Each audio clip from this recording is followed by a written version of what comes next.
We presently serve at a place called Kikongo in the Democratic Republic of Congo. And we've been living at Kikongo since '93. We started out doing evangelism, particularly evangelism along the rivers, going by canoe, by boat to reach the villages. And then we began teaching in the pastoral school to train rural pastors.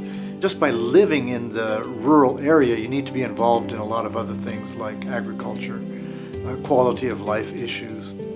I arrived at Kikongo with 3 small children, and so I didn't have the mobility that he did to go out into the villages, and a lot of my responsibilities were in the home and at Kikongo working with women. I've been involved in primarily working with women for many, many years, and children and homes. It's been a rewarding ministry. The Powered Parachute Ministry arose out of the need to be able to do evangelism away from the river valley. There are a lot of villages that are inland, and it's difficult to take a projector and a computer speaker, fragile equipment on the back of a bicycle inland because it would break. And so our solution to that was to get a flying machine, a powered parachute that can take a pilot and the equipment. And so I can take off in front of our house with the fragile equipment, fly to a village, land on a soccer field, and you can project then at night. It's primarily the Campus Crusade Jesus film. That's been translated in different languages that we use. A term would be 4 years overseas and then 1 year back in the States. And we've done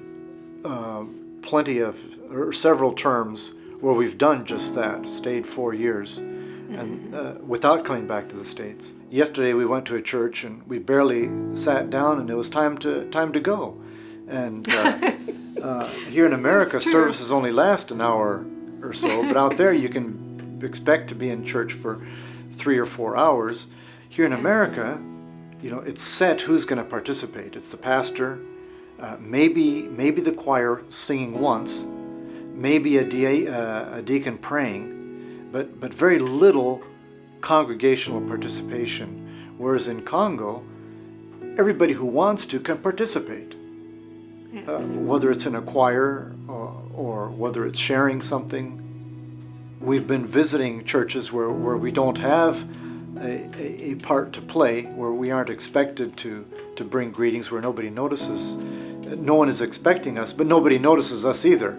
Whereas in Congo, everybody's so sociable and visitors are always welcomed, and it's hard to hide, especially for us as white people in Africa. It's hard to hide, and so everybody notices us and wants to greet us. And so American churches are lonely places, is what I've found. At Kikongo, the church is the center of all the activities. And so if there's a conflict in the high school, if there's a conflict at the hospital, if there's a conflict in any other institution, on the church center, they take it up with the church. It has happened, though, at Kikongo, where we've had a great deal of conflict even within the church. Because we are just one church, there are no other options. We find that we all stay and work through it. As painful as it is, as nasty as it is, there is no other place to go to. Here in the United States, it would be possible to perhaps say, oh, well, I don't need this church anymore. I like the one down the street better. Or I think I'll just go find another body of believers that works better for me. But at Kikongo, you need to work things out. Mm-hmm. The context that we live in, it's really difficult. People survive from day to day and can't really plan for the future. The issues in the church, are issues of hunger and poverty, and how am I going to find money to, pay for my medical bill, and how am I going to find help for schooling, and what am I going to eat today? What am I going to feed my child? It's good to see the community of believers working with each other on these issues, though.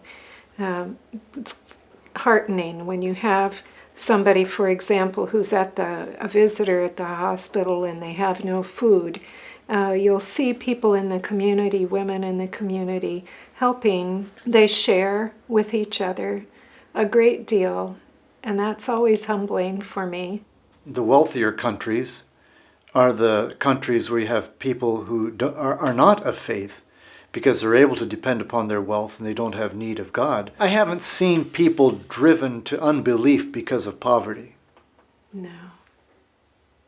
But the poverty drives people more towards God and finding comfort or resources from other godly people. And even finding joy in God's provision, because Yes. they are in need every day.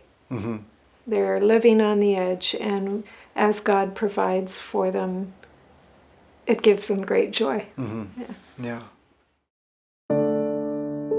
When mission teams or people come out to visit us in Congo, it's always special for us to have the groups there, and it's always interesting for us to see what impacts them. And it's interesting, too, to see what impact they have on their congregations when they go back. And some people have come out. We've had a great time with them. They've brought skills, necessary skills, but then when they go back to their churches, that's it. We don't hear anything ever again about their visit, or their church really doesn't seem to be inspired. Some people go out with the impression that they're going to serve, and it's real difficult for us from another culture to go and serve people in a different culture, not knowing what their needs are and where they're coming from. But when someone goes anticipating that he's going to be touched, he's going to be changed by his experience, I think that's positive, that's a benefit, rather than those who go expecting to accomplish great things in a week or so. There are those, who bring special skills. Yeah. Who bring special skills. If the trip is planned well, and the right people are in the team. Like the medical people that come out and provide a skill, a technique, or how to use an instrument or something like that. There's a whole variety of short-term mission options that can be really useful. We've known each other from an early age, and we lived in the hostel together, dorm for missionary kids, from the time she was in 5th grade and I was in 7th grade. So we've known each other from a very young age, and we took interest in each other in high school. We didn't go to the same college, but we maintained contact. Finally, we decided that we hadn't met anybody else that fit us better. As missionaries, husband and wife, working at Kikongo, we do have a unique situation that many other couples might not have. We have a shared focus every day that unites us as we work, even in our leisure, because we're living among the people that we serve. Serving God for the same purpose is a strengthening part of our marriage. It was something we sought from the very beginning to do. I remember that was a concern of ours when we were married, and it was in the message that my grandfather gave to us, that we're committed to serve God together in our marriage, and it just so happens that we have the privilege of doing that with the same work.